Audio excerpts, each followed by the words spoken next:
Good evening friends, I am advocate Amit Kumar Gupta. अपने income tax के cases की सीरीज़ में आज जो मैं केस आप लोगों के सामने डिस्कस करने जा रहा हूँ वो इनकम टैक्स में प्रोसिक्यूशन प्रोसीडिंग्स को लेकर के है। केस का नाम है KC builders and another versus assistant commissioner of income tax. इस केस में असेसी की कुछ डिमांड्स रेज की गई थी असेसिंग ऑफिसर के लेवल पर, जिसके एंगेंस्ट असेसी जो है वो ITAT में अपील में था और ITAT ने असेसी की जो एडिशंस थी वो भी डिलीट कर दी थी और पेनल्टी भी जो है वो डिलीट कर दी थी। पेनल्टी जो है वो ये कहा था कि जब एडिशंस डिलीट हो गई हैं तो पेनल्टी का कोई औचित्य नहीं रह जाता।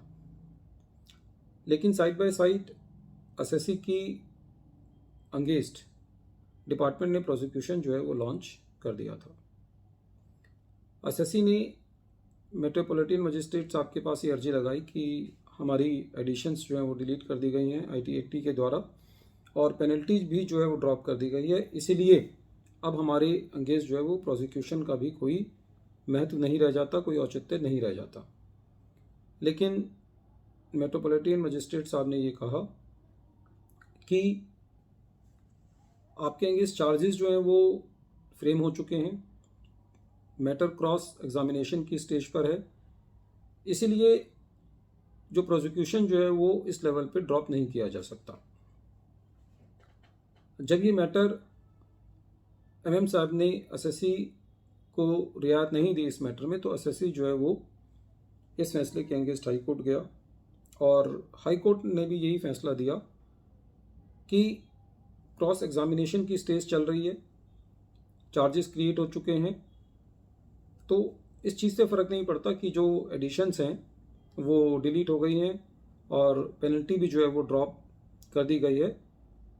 तो ये मैटर जो है वो अब इसको कंटिन्यू रहना होगा और प्रोसिक्यूशन जो है वो ठीक असेसी के अगेंस्ट चल रही है। असेसी जो है वो इस फैसले से खुश नहीं था, इसलिए असेसी जो है वो सुप्रीम कोर्ट गया। सुप्रीम कोर्ट ने मैटर का अध्ययन किया, लॉ को लेट डाउन किया और एक बहुत सटीक लॉ और बिल्कुल सही लॉ जो है वो ले डाउन किया कि जब एडिशंस डिलीट हो जाती हैं तो पेनल्टी का मोटे तौर पे कोई लॉजिक नहीं रह जाता। जब पेनल्टी ड्रॉप हो गई तो इसका मतलब यह है कि एसएससी का कोई भी कल्पेबल माइंड नहीं है। जब पेनल्टी ड्रॉप हो गई तो उसके बाद ये साबित हो जाता है कि एसएससी की टैक्स को चोरी करने की कोई मंशा नहीं है। तो एसएससी के अगेंस्ट सेक्शन 276C के अंदर प्रोसिक्यूशन लॉन्च करना, जो कि wilful attempt to evade tax के लिए होता है, वो मात्र एक औपचारिकता है। सुप्रीम कोर्ट ने अपने जजमेंट में ये बात कहा, ये कहा allowing the trial to proceed further would be an ideal and empty formality. और सुप्रीम कोर्ट ने इस बात को क्लियर लॉ लेट डाउन किया कि जब पेनल्टीज एसएससी के अगेंस्ट खत्म हो गई हैं तो एसएससी के अगेंस्ट प्रोसिक्यूशन कंटिन्यू करने का कोई भी लॉजिक नहीं रह जाता, खाली ये उसका हरेसमेंट होगा। और सुप्रीम कोर्ट ने जो है एसएससी के अगेंस्ट जो प्रोसिक्यूशन चल रहा था उसको समाप्त करने का निर्देश दिया। फ्रेंड्स, इनकम टैक्स के अंदर एक बार एसएससी की कोई भी यदि एडिशन हो जाती है तो एसएससी एक ऐसे चक्रव्यूह में फंस जाता है लिटिगेशन के, जिससे बाहर आना उसके लिए बड़ा मुश्किल हो जाता है। तो जब इस टाइप की रियायत एसएससी को देश की उच्चतम न्यायालय से मिलती है और उन केसेस की हमें जानकारी होती है तो हमको केसेस को हैंडल करने में बड़ी मदद मिलती है और हम इनिशियल लेवल पे भी जैसे ही प्रोसिक्यूशन इनिशिएट होता है या उसको आगे प्रोसीड किया जाता है तो हम इन केसेस का हवाला दे करके अपनी बात को रख सकते हैं, ताकि हमको शुरू ही निचले स्तर पे ही हमको जो है वो रियायत मिल जाए और या बाद में भी हम इन केसेस का सहारा लेकर के अपने मैटर्स को निकाल पाने में सफल हो पाएँ। फ्रेंड्स, इस केस में बिल्कुल क्लियर लॉ लेट डाउन किया सुप्रीम कोर्ट ने कि यदि एडिशंस डिलीट हो जाती हैं तो मोटे तौर पे पेनल्टीज जो का भी कोई मायना नहीं रह जाता।